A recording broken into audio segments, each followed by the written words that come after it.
Hi, you guys. Welcome to Coming In Hot with Caroline. I just want to say real quick, thank you for listening. Follow, subscribe, do whatever it is that you need to do to make this thing look good. Anyway, you guys, we have a great show today. One of my faves is on Jenny Molen. You guys, well, you know her from Dictator Lunches. You know her because obviously she's a comedian, actress, New York bestseller. But anyway, we just love her because she's honest and fucking real. Jenny, thank you for being on with us. Thank you. I love that we're twinning and like, I mean, I did not know what you. to wear, but like I feel, And I almost wore cowboy boots. And you're a fashion icon. I mean, you literally, No. you have an empire of like, it's amazing. And I'm just so excited that I have an empire of Amazon. You have an Amazon empire. And I'm so glad that I listen, you got look the good. memo. And can we discuss the jewelry really quick? Who the fuck made those rings? Brent Neal. I'm a big Brent Neal. I feel like I'm like Brent Neal's. Sorry, I love jewelry. So and I love chunky. I'm like, me too. I don't have a lot on, but I love to like kind of look a little Joe Pesci-ish. I need to send 14 necklaces to you, but besides that,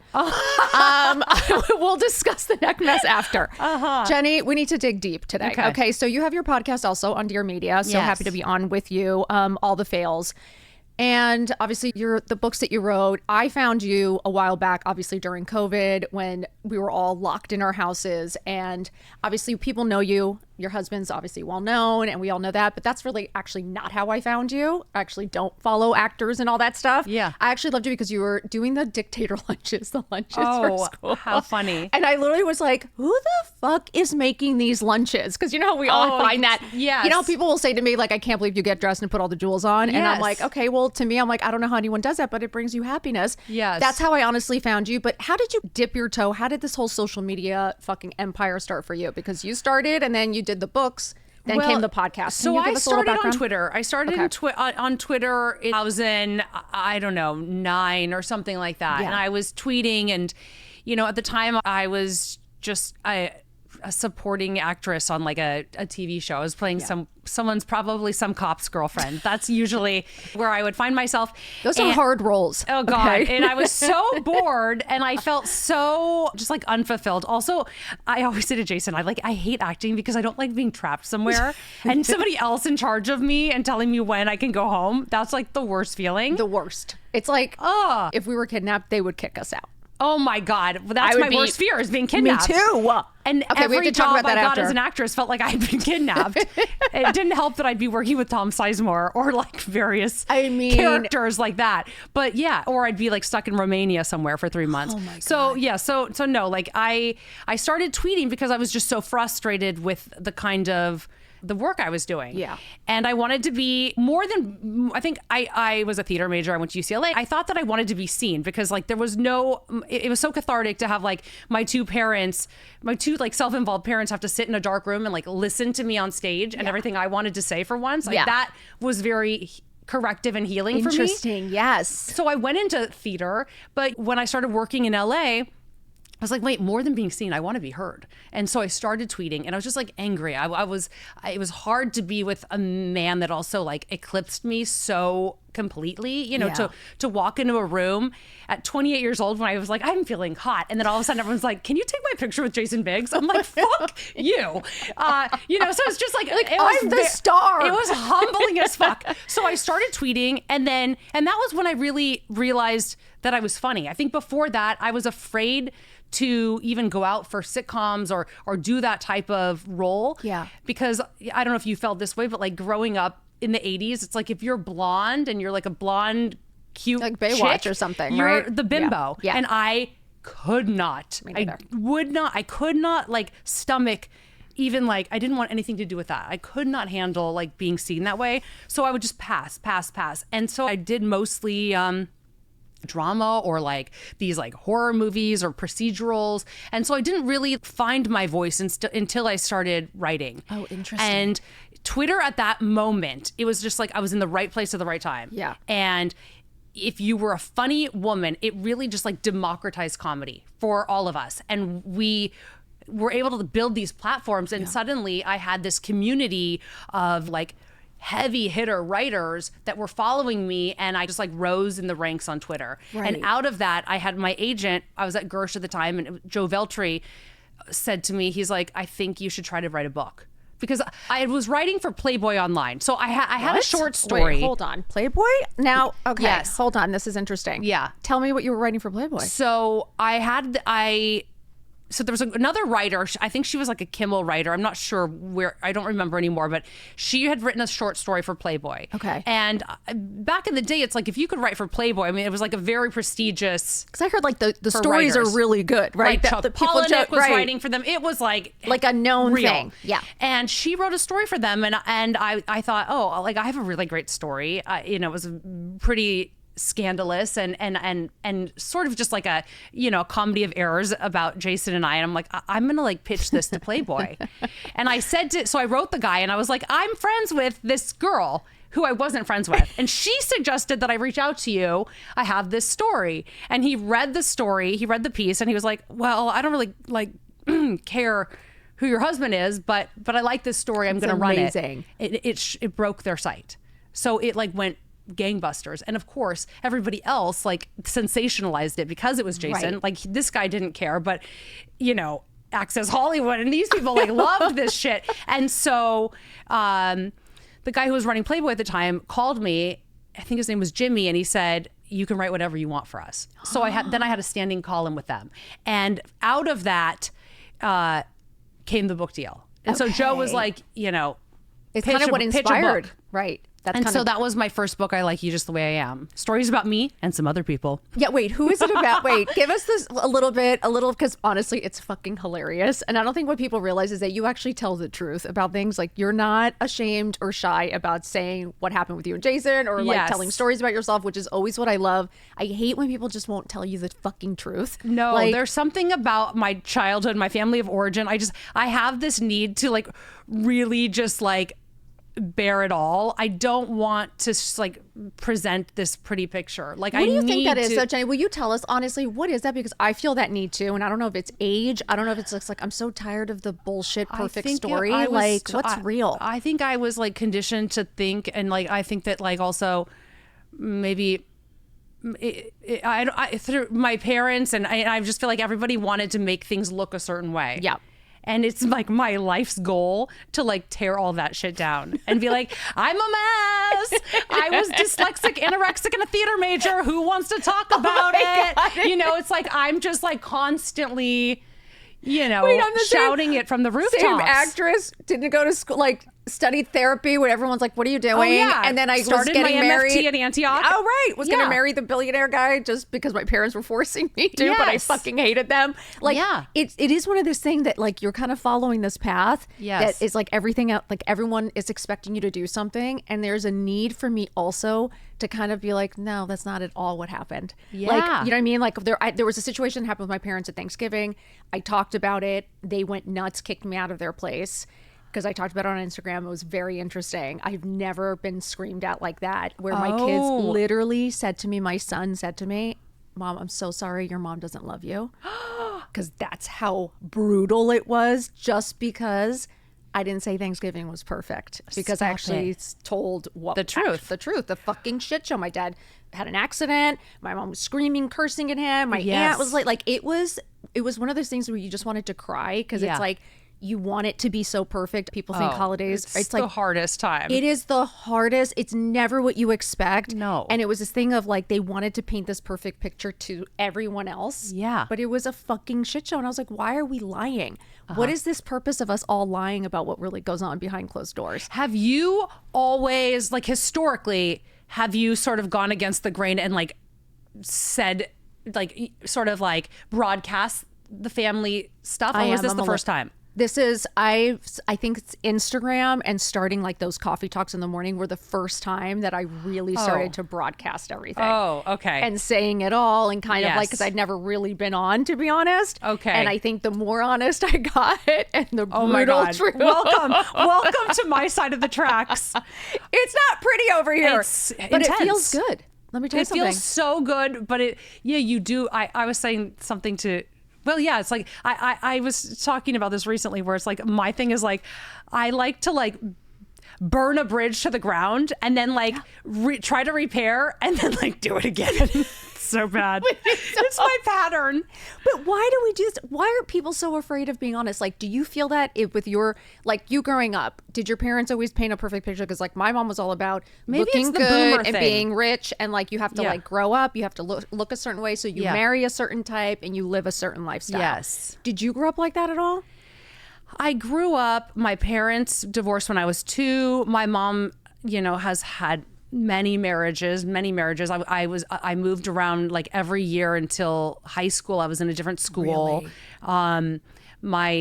My dad was very much about like image and like how you're perceived. And I think that, I just didn't feel heard. I think if I had felt heard by them, maybe I wouldn't need the world to hear me. That's interesting. I kind of feel that way in the sense that I was the caretaker more. Like, what's interesting? Oh, yes. I was a surrogate spouse for sure. Right? Mm-hmm. Yes. And I was like that. I always took care of my mom, had to make her happy. So there is this thing about, that's funny that I wanted to be on the stage too. It's like you wanted the attention in some way because we never had it. It was always about my mom's we were the codependent breakdown. to a narcissist. Yes. And like their feelings and emotions like hijacked our entire childhood. Yes. Yeah. It's honestly, I don't think, I think more people that are willing to even admit this is what goes on, and then how do you change it in your own home? Because I know for me it was like everything depended on how my mom was feeling, like who came in through the door, walking on eggshells, walking on fucking eggshells.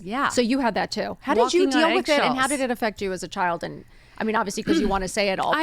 My mom was, my mom's like has more of like an inverted narcissism because she was like always drinking and partying. So like she was my kid in a different way and sort of had this like, oh, well, I probably did something wrong, and I never didn't feel love from either of my parents. I feel like they did love me. They were just like stunted in their own ways. And my dad, was more, I was like the surrogate spouse figure where like I was kind of, I needed to feed if I wanted to be fed.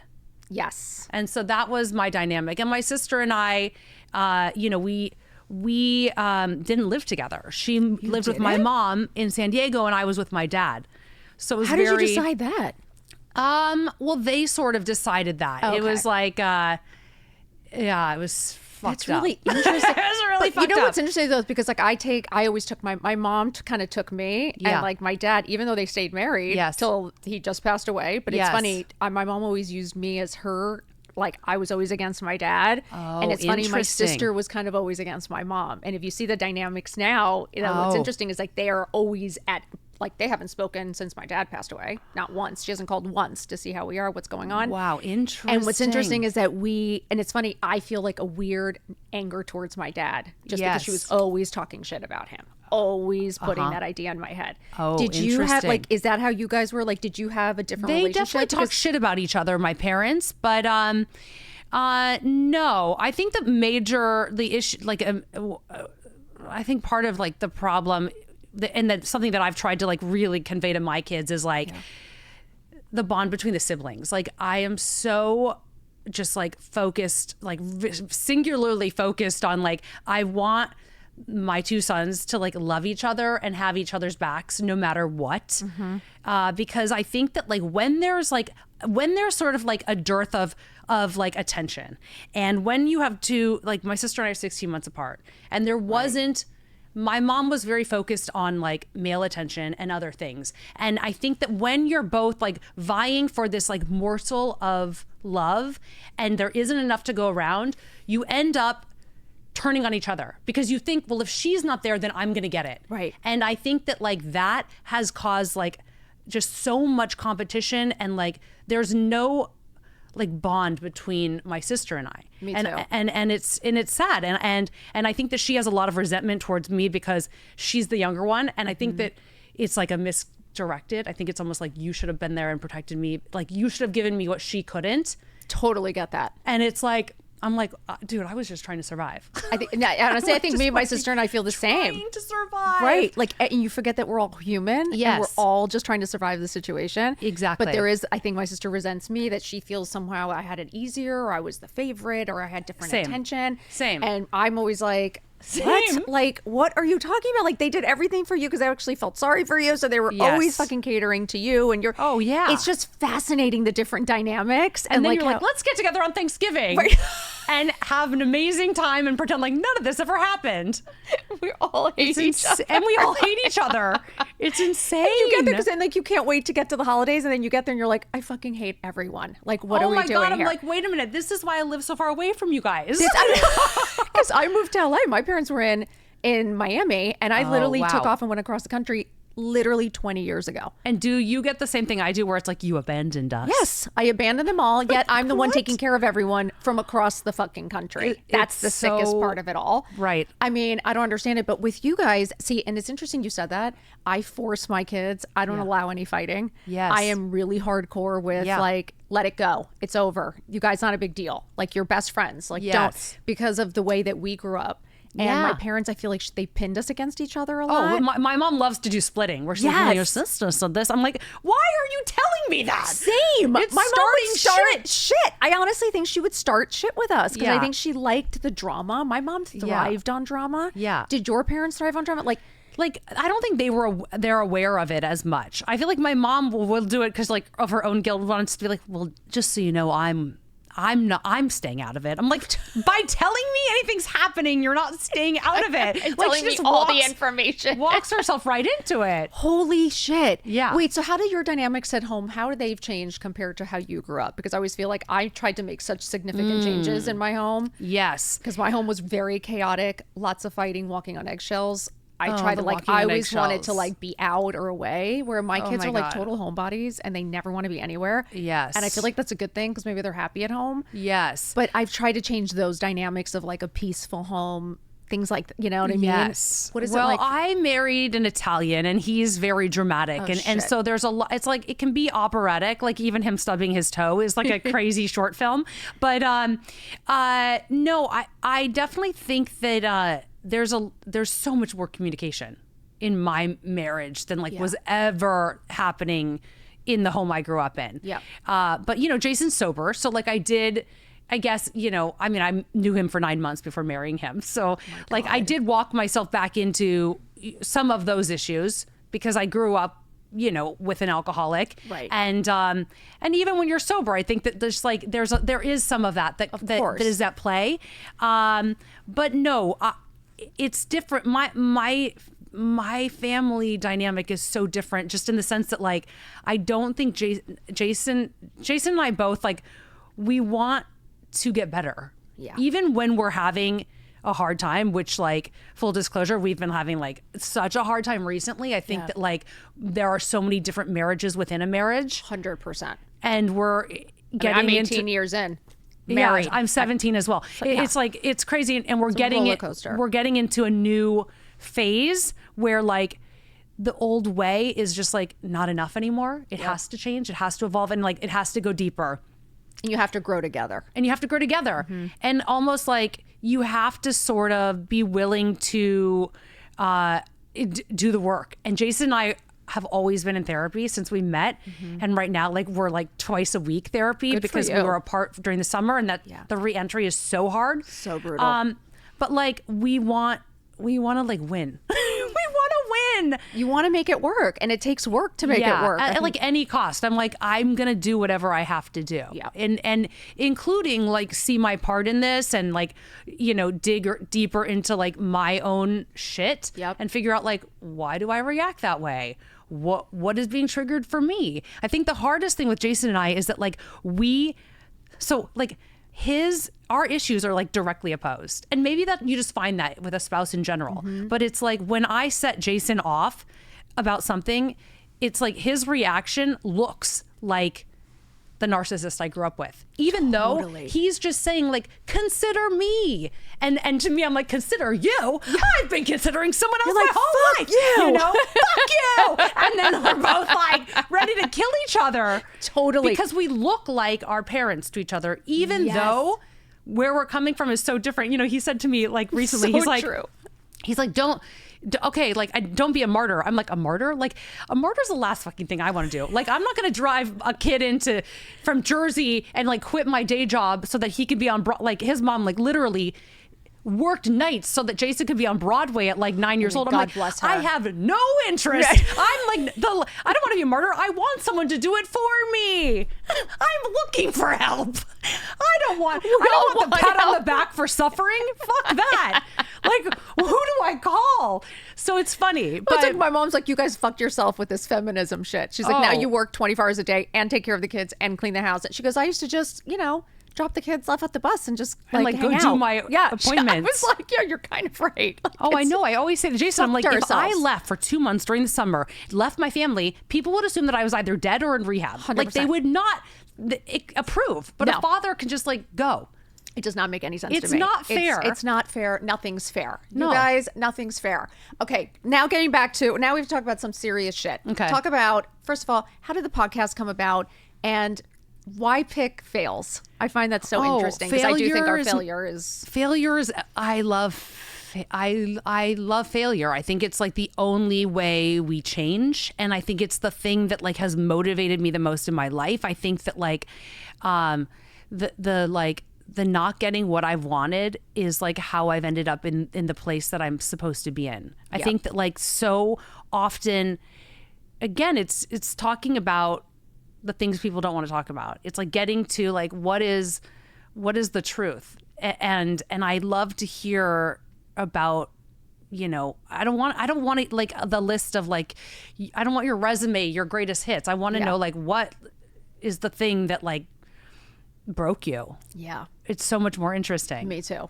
I understand. I never think you could be really, really friends with people. Like I'm always, if you don't know like their husband did something or like if no one's willing to tell you anything, I'm like, oh, it's true. Then we're not really friends. Like if things are perfect all the time, like I'm dead not interested. Like my life is so not perfect. Shit happens every single day. And it's like, if you can't talk about the real shit, and I think that's where I think has been interesting, I think for all of us, the ones who are willing to have the honest conversations, because I think people now are, I think, more interested in that.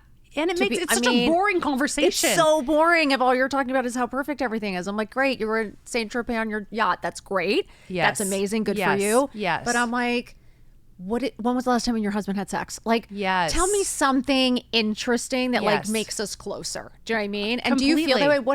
What's been your greatest fail? Like, honestly, when you started this podcast and you're like, what is something you could say for yourself was really life-changing for you, or have you hit rock bottom? Because I don't think women have to hit rock bottom too. Yes. I mean, God, I've had so many fails. I feel like my life is just like one fail after the next. I really, I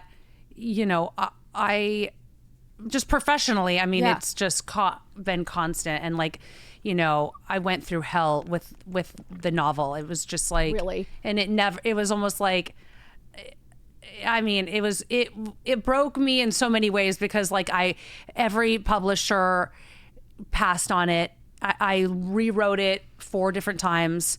Like after having 2 successful books, and it was like nobody wanted to buy it, and I was so like excited when I finally and the minute like I was told no, like I do well with no, like I can really metabolize that. It actually drives me. Like when I'm told what is that? no, How do women get that? Because I think a lot of women think no is a rejection, and I think it's always waiting is preparation. It is not a rejection. Revenge. Like I love nothing more. Like my Proving you favorite wrong. podcast episodes are like when I had Danny Strong on, and he's like, I don't even look at my life that way, Jenny. But I'm like, when I saw you fucking up on the stage getting that award, and like you had just been like a supporting actor on all these shows, and I know all those showrunners out there, and I'm just like, fuck you guys, like there's something about that for me. Like I just love. I love a hero story, but I just love an underdog story. Yeah. I love when somebody you don't expect wins. To win. Yep. And for me, I think like growing up, like, being dyslexic in the 80s, like just all of that shit. It was like I was always felt not good enough. Always told no, always felt not good enough. Was an actress for 20 years, and like, the amount of jobs that I almost got, it's like it would make it dizzying. Yeah, I mean, seriously. Right? And then I think that like with the book, it was like I really thought the minute I heard no and I pulled the submission the first time, this was pre-pandemic, and I took the pandemic and I'm like, I'm going to rewrite this fucking book. But I remember like laying on my bathroom floor, and like I don't drink, but I remember that day, like my nanny, Esty, she loves wine, and I'm like, let's drink wine. And I was just so fucked up, and I'm sitting there and I'm like, I'm going to rewrite this book. I'm going to do it, and it's going to be like this like amazing lesson for my children. I want them to see me win. Yeah. And I ended up rewriting the book. It was like passed on again. And then I sold it backwards. I sold it to a producer who like we Sony optioned it as like a show before I actually got the book deal. And the book came out, and I mean, I could not have done more. Like, I can't tell you, like I called in every damn favor I've ever been owed. And the book didn't make the Times list because it was like an independent publisher. Okay. And I had outsold like 8 books on the list that week. And I was like, oh my God, it was like the biggest knife in my heart. Cause I was like, I wanted this moment like so badly for my kids. I wanted to be able to look at them and be like, but you did? See guys, I fucking never give up. Like I wanted to be with like your cape on. Like I was like, yeah, like beating my chest. And like when it didn't happen, I was just like, oh my God. So it felt like I almost like had this baby. And it was like, I don't know. I mean, I don't want to get like so dark, because but you actually did it. The book got published, but like it was. It's still not, and things are still going on with it. It's just like it didn't. It just like it's like was not the experience that I. Yeah, but I don't. Yeah, but I don't give up. I mean, I've moved forward, but like I have major PTSD from it, and it was like really a fucked up situation. How do you balance it, although with you and Jason's like careers and stuff, and then being a mom? Did being a mom like change you? Because I know for me, I honestly, it fucking rocked my world because I had kids at 38 and 40. So I was definitely that's a good age to have kids, though. It was a great age because I didn't have any FOMO at all. Yeah, but it's hard on your body. It's hard on the sleep. Like you kind of forget all the sacrifice. My God, yeah. I mean, honestly, no, I feel like, and I don't know if you feel this way, but I was like, how I didn't have like the greatest modeling, you know, like I was told at 15 that I needed a fake ID if I wanted to keep hanging out with my mom. And I was told at 12 that like she didn't know how to be a mom anymore. So I should like go live with my dad. So, you know, it's like, I was just like, how am I going to be the mom I always wanted when I really didn't have the mom I wanted? Right. Like, how am I going to do it? And I think that like, if I can like, I mean, my biggest insecurity and like what I write about constantly, like my like biggest obsession, I would say, is this feeling of like knowing I'm gonna fuck them up. Knowing like no matter what you do, we're all whether fucking you them choose this path or this path, Yep. like you end up fucking somebody up, and that's just like devastating to me when you love this much. And I think that like I never have. Like up until recently, I don't think I ever felt worthy of them, capable of raising them completely, and like just like good enough. And I think that like becoming a mom like rocked my world. One, because like I felt vulnerable in a way that I've never been vulnerable. Yeah. I remember, you know, like cutting Sid's like ID bracelet off when he came home, and that anxiety of like, once I take the tag off, I can't ever return this thing. Once they put the baby in the car. It's mine. And I was like, are they just leaving the baby in the car and sending me home? Oh my God. I don't understand. I was like, what do we do? And he had a code blue in the hospital. Oh my God. So you can only imagine. So nerve-wracking. It's terrifying. And just feeling like this damsel in distress and being like, oh my God, wait, I have to be the hero of this story. Like I'm in charge. Why? How am I? And I think a lot of my life, I've like been waiting to be saved, like still waiting for like my parent to come rescue me, and like having to come to this conclusion now of like, nobody's coming. No one's coming. You're the mom now. You have to do it. So it's almost like becoming the woman that like would have like saved my younger self. I think that's like where I'm at now. And that's like so hard. It's so but hard. Like, and it's so true. It's like it's trying to be the person. It's trying to be the mom that you needed. And I feel like I'm the same because my mom was always like in bed or depressed. Like she definitely had serious depression issues. Yeah. And you know, she just was.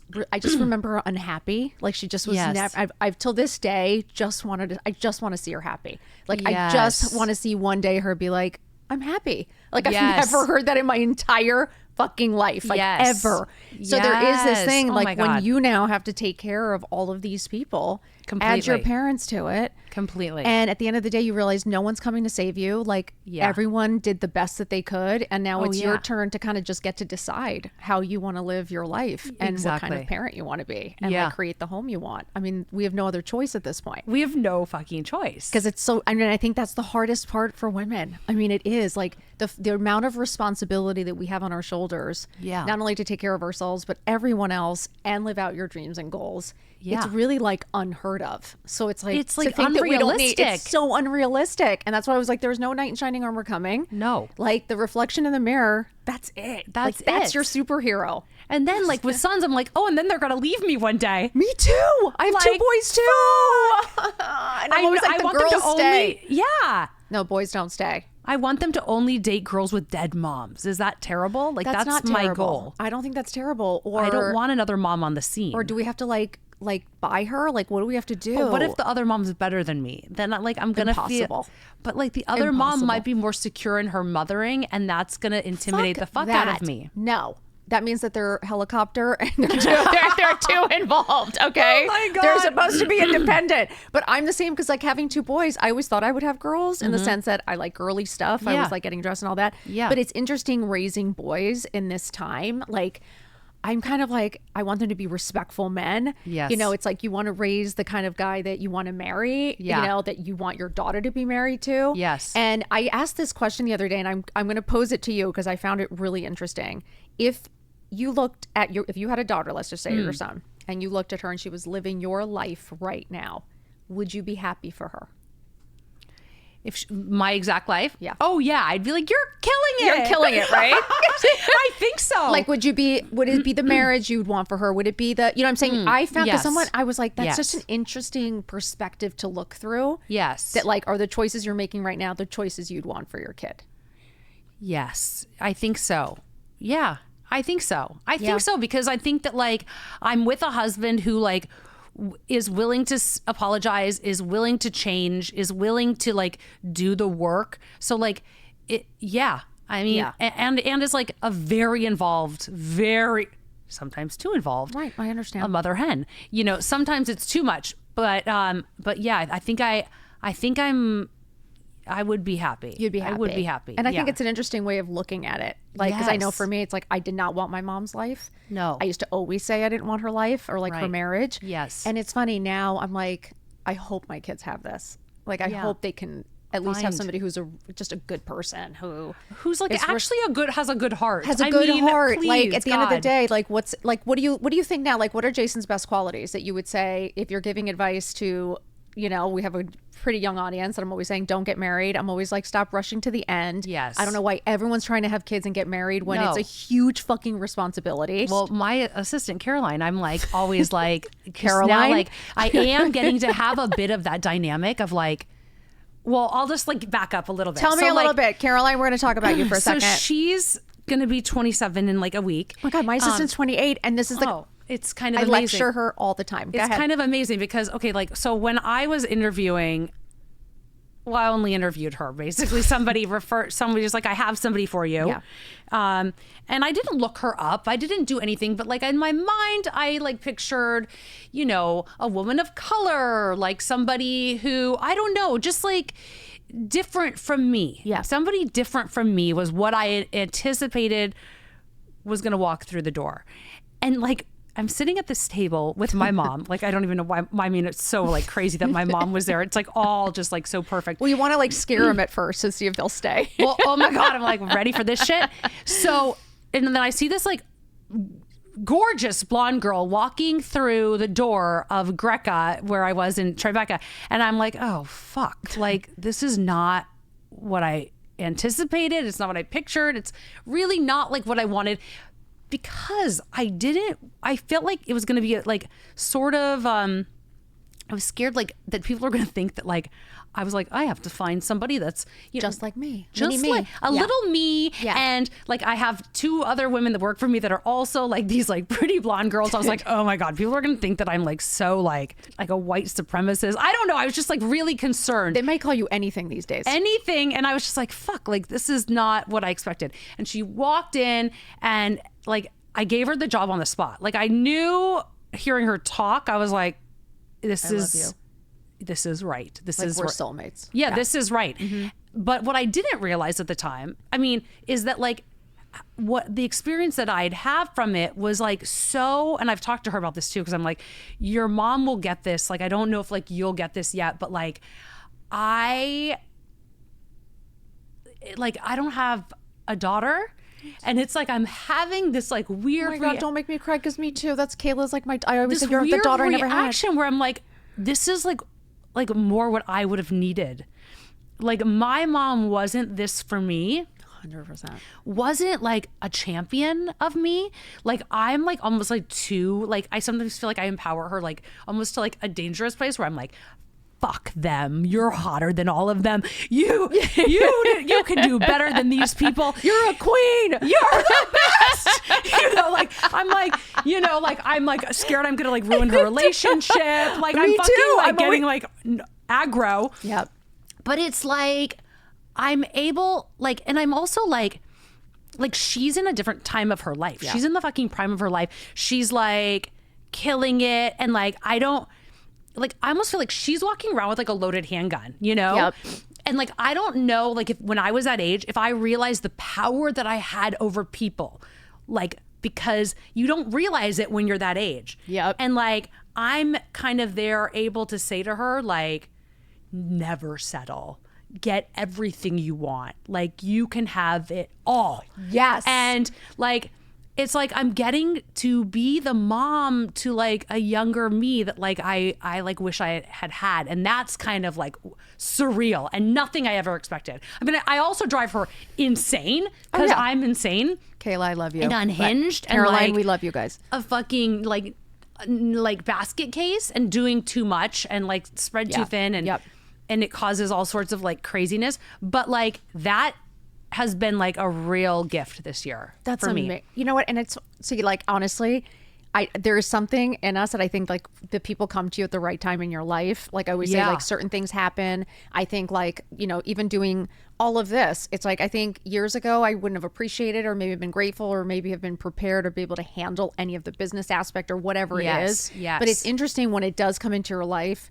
And you're prepared, and the people that enter it, because I think Kayla is, it's like everyone says like she's so good for you.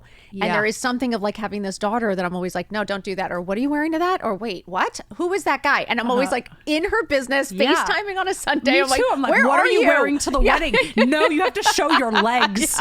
But wear it's like, something sexier. Like it's our so inappropriate. chance. It is our chance. It's our chance. And I think sometimes the podcast and things like that, it's like our chance to like say what I wish somebody would have said to me. Totally. And I think that's what this is, that is so empowering, is being able to like give that secret to somebody that like I wish somebody had told me. It's so true. No, but what about this?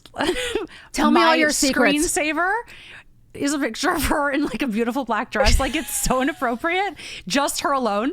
And my son took my phone at the bar mitzvah and was like enraged and went and changed it to like one of his baby pictures. But I was like dead. I'm like, this is so funny. And then I made her make her screensaver me. Wait, I'm making Kayla do this. I'm dead serious. By the end of this fucking podcast, Kayla and I are switching baby photos. Oh my God, it's really on there. It's me. Wait, there is nothing fucking funnier because we torture these people. We torture them, and then I'm like, make me your screensaver, and then leave it out so your boyfriend stumbles upon it. Mine's my dog right now. Oh my God. It doesn't talk back at this point. Yeah, right. You're the only one who's invited to Thanksgiving. Yeah, my teenager son was like, who's on the cover? So funny. Wait, how old are your kids now? I have a 10-year-old and a 7-year-old. Oh my God, I have 14 and 12. Oh my God. Get ready for high school. Get ready for high school football. You're not ready. I'm not ready at all. You're not fucking ready. No, okay. I'm the really tackle, not. the girls, the referee, the parents have lost their fucking minds. I've gotten into almost 3 fights at all the games. Are the parents like psychotic? Beyond. Are the LA parents crazy? Beyond. Like no. I can't even, I was like, I actually hate kids sports. Like I used to love it. Hate it. The screaming of like, take them down. No. Like, kill them. Like, kids are. Draw blood. When I say like there's medics on the field because people are blacked out on the field. Like, this is JV. This is ninth grade. What? Not the joking. Fuck? Fight broke out, helmets off. in the middle of the field. Like, you were like this. I was like, what is Wait, happening? how did you like agree to letting them play football? Because don't my son know. asks and I always say no. And he's like, well, when I'm 18, you can't stop me. And I'm thinking, well, when you're 18, You're won't not going to have be able to play. You so won't it's have fine. a shot to just go keep, for just it. keep with that. Okay, what are your, I'm just going to say, what really quick, just a quick topic, because I think a lot of women that I talk to do feel in the shadows. I always say, don't have to be a celebrity's wife to feel in the shadows, right? Yes. It's like anybody with, I think money controls you at the end of the day. Unfortunately, it controlled my mom her entire life. Never had her opinion, never had her voice. Had to put up with all the cheating because she wasn't willing to leave, right? The lifestyle. Not willing to leave the lifestyle. And she would always say, you think I'm going to let some other fucking woman come and take what I built and then you girls aren't going to get anything? She's like, fuck that. She's like, he's dying next to me. And he did. He fucking did. my God. He did. She wasn't going to let that go. And that was the bane of our existence our whole life was we owed, like, she sacrificed her whole life for us because of the money. And I'm always like, the money will always be the excuse, will always be the sacrifice, will always be the, the control. Yes. How do you feel about that? What is your best tips? Did you always work just being married to somebody? Forget that it's a celebrity. Yeah. How did you feel in those dynamics? Because for me, I went from making my own money to getting married, becoming really dependent, hated it. And that's when all of this started. Because I was like, fuck this. I was like, I had to make my own money. I will talk about that. But I love that. So I went from being fully supported. Now John works for me. I'm obsessed with that. So ladies, I love a husband like working for me. Like, I want that. It's the best. I'm always like, John, where's the thing? I But love that. To not understand any tech, couldn't even open my computer. Yes. To we've invested in 3 companies. Like, it goes to show you can do anything. You can. You're full of shit to think you're not smart or capable. What was it like for you, and what's your best advice? Just because. Well, I think I was controlled by money for a long time because, like when I married Jason, I was like, I don't need your money. My dad's gonna like always take care of me. Right. Me too. I said my dad too, and then I was like, wait, my dad may not be able to. What happens when he can't? Oh my God. Shit. Yeah. So like I am one of those kids. It's like my dad paid for college. He bought my first car. Me too. It's like this whole vibe. And yeah, like I mean, when I married Jason, I like didn't realize like that I like had money for a long time. I remember like not. I look back, I'm like, I should have like sprung for the nicer caterer at my wedding. I should have done this. But I've always, my dad's self-made and he's like this like poor, he grew up this like poor, Jewish kid in Philly and, became a doctor because, when he was a little kid, he went to the doctor and the doctor's like, that'll be $5, please. And so like my dad was motivated to like make money and like make a better life for himself. Yep. And so, but when you're, I think, the child of somebody who grew up with nothing, you also, it's like this inherited trauma where I'm like, oh my God, the bottom could fall out at any moment. So I'm constantly feeling like, like I have to save. And I'm like, I want to like be like. Are you a spender or no? It's weird. I spend money, but then like I purge. I like to sell everything. You do. I do too. I love selling everything. The high of selling is so amazing. It's amazing. And then you're like, what can I buy next? Yeah, like I like to like hunt and gather and then sell. Like I'm overstimulated by like too many things. Like I give away so much shit because I just don't want to look at it and have it near me. Yeah. But like when I married Jason, I didn't have a lot of money. I was working as an actress, but I wasn't making like a lot of money. And it was hard, but like I always had his credit card. You did, right? It wasn't like a weird, because I think sometimes it's weird. No, he never tried to control me with the money. Didn't? Okay. And also like the other thing is Jason's really the more wild and crazy one as far as spending goes. Yeah. And so I've always been like, no, well, you can't do that. There's always one. Yeah, I don't want to do that. No. And he's always like, Jenny, I've worked this hard I've been working since I was 5 years old. I can do whatever I want, but it's funny because it's like, it is his money. Right. But I'm like, no, we have to be careful. Like anything could happen. So you guys talk about your finances. You're open about it. Because I think a lot of marriage, no one talks. No one ever talks about their credit card or their this. And I always find it interesting. No, we have a business manager who's been with Jason since he was 19. And she and I are both like, I think much more conservative than Jason is. Okay, great. And I always say to him, you're so lucky. You could have married a chick that was like, yes, take me to buy me the Birkin, and I'm kind of like, Jason, like, I'm going to sell all your shit when you're not looking. Like, what the fuck's happening? Okay, that's interesting. So you guys have been good about money and finances. So you never felt like controlled in that way. No, he feels like I'm trying to control him sometimes. Really? And he's like, I can do whatever I want. You know? But it is weird. If I were making more money than Jason, like, I wonder if then I would really be trying to micromanage the fuck out of him. I can't say much to him because he is making more money than me. But there is a weird dynamic that now if John says he's playing golf, I'm like, what do you mean? Yeah. What do you mean you're playing golf? I'm working. Yeah. Or he'll do something. That's and it's funny. funny. I used to be like, go for lunch. Yes. And didn't think anything of it. Right. But yet if he's taking time off, I can see the resentment that people feel. It's bizarre. Completely. You see what that conversation can do for with you. raising kids too. I'm Yes. like, why aren't you showering him? What are you doing right now in your room on It's your like the tit phone? for tat. And I'm always like, there's so much tit for tat. so much tit for tat. But I'm always Do you like, think you become siblings with your spouse no matter what? You do, because it's always like, and then we always have to tell like what the other one did. Like you always feel like you have to justify what you did that day or what you've accomplished. I don't know why. Nonstop. It is crazy. Nonstop. Marriage is hard. Okay. Marriage is so hard. We have to wrap up, but I want to hear what's coming out. What are we promoting? Tell me everything really quick. So we have all the fails. I have this other sort of side hustle, Tell me. JMB Vintage, where like I sell so much like high-end designer vintage, and then like we donate to charities. It's amazing. I have 5 kids going to school in Africa. I have a bunch of hostage families that are being like, that's amazing. Slipped cash, Really? $2,000 here and there. Yeah, I mean, it's That's funny. amazing. We support Cookies for Kids Cancer. We have a bunch of different charities that we're involved with, but it's so fun. It's amazing. And it's such good shit. And I'm always able to like, I don't know. We do these live events. So, I love or like that. Instagram lives. We want to do live events. And where can people find you? So you can find me at Jenny Molen on Instagram. You can find me. I do a Substack with Diablo Cody called "Can I Ask You a Personal Question?" And then I have my own called "The Best Friend Experience." Even though my best friend doesn't speak to me anymore, whatever, it's fine. I'm looking for a new best friend. If anybody would like to apply, I'm in.